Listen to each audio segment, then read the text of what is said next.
Hi, everyone. Hi, Bright Lights.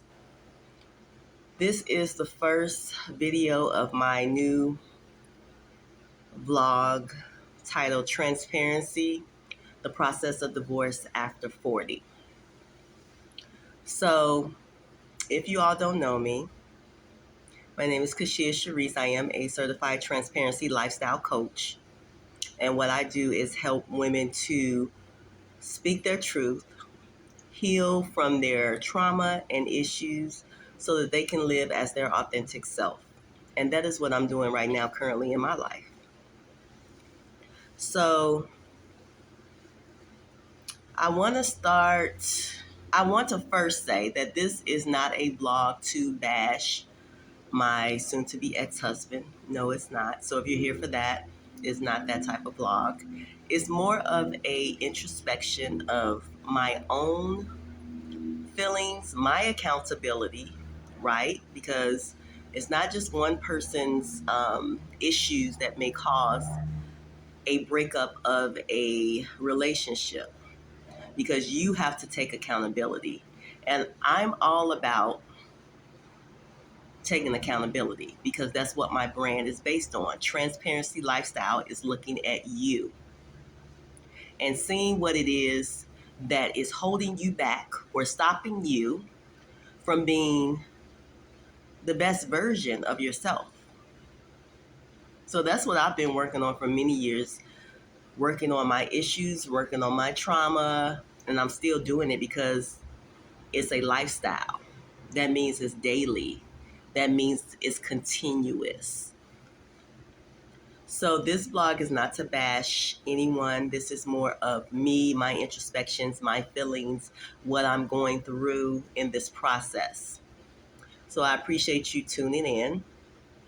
And what I'm going to do is start from the beginning.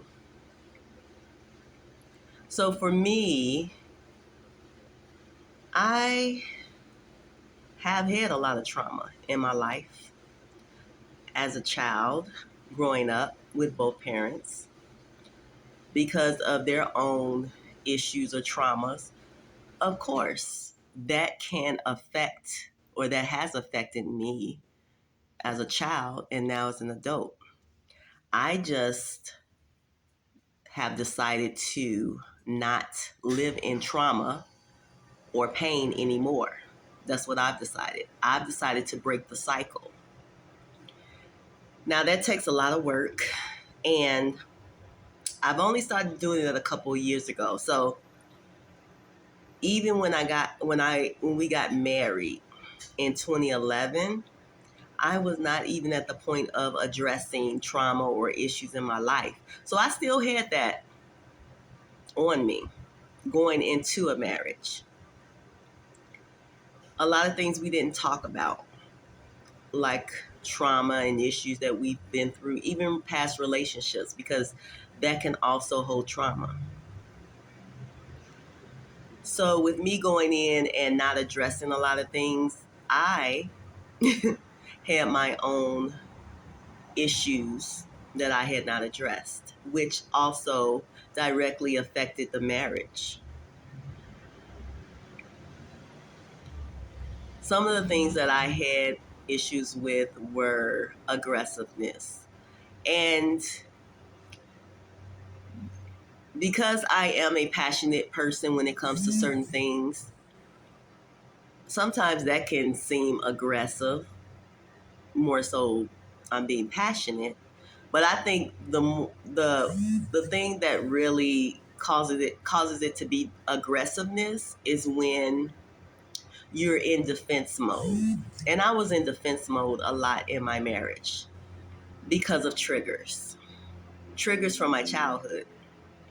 So a lot of times when we would talk about certain things, because we had a lot of deep conversations as well. We didn't really dwell into it as much as I would have liked, but we did have deep conversation. It wasn't surface. And I can say that a lot of times I was on the defensive. I would shut down. I would walk away from the conversation. I would get emotional.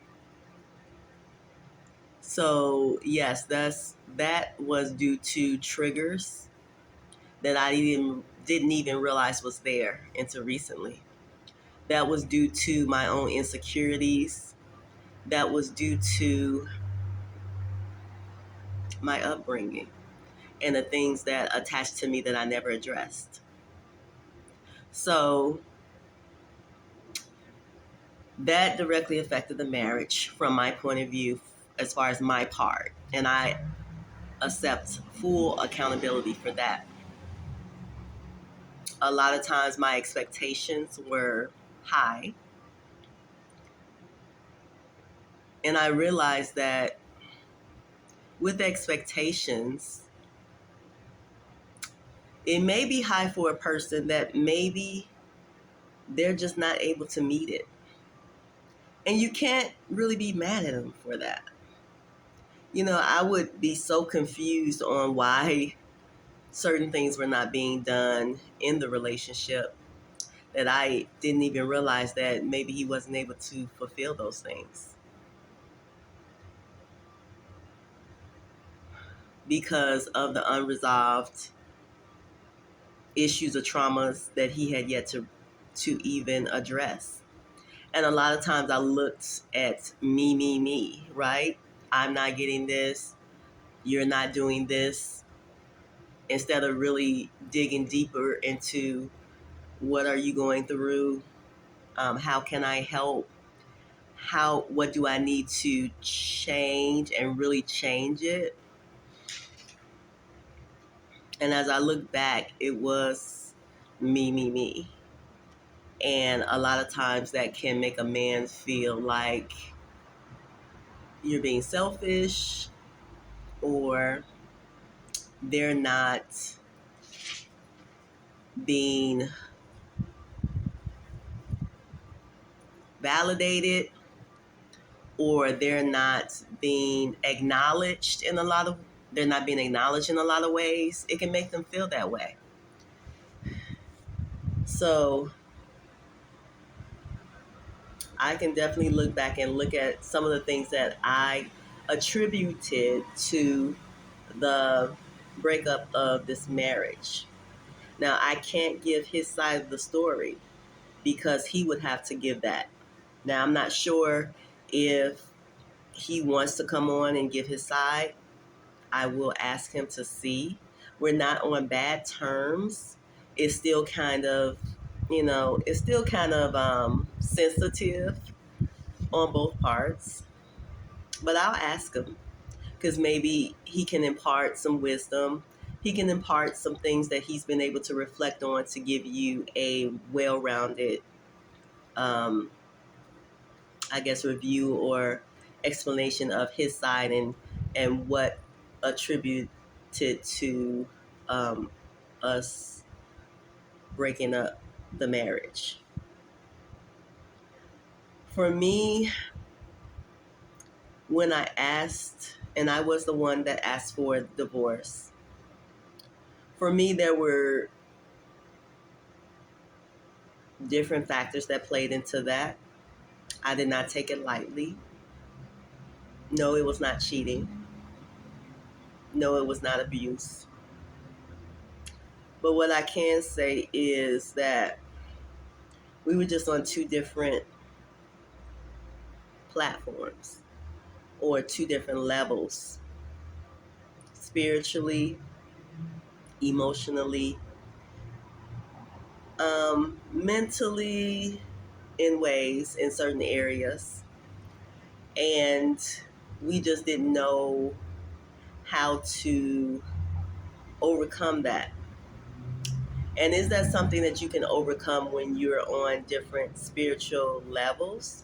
Is it something you can overcome depending on what it is? Because you can be on different spiritual levels. Not saying that both partners will be on the same spiritual level.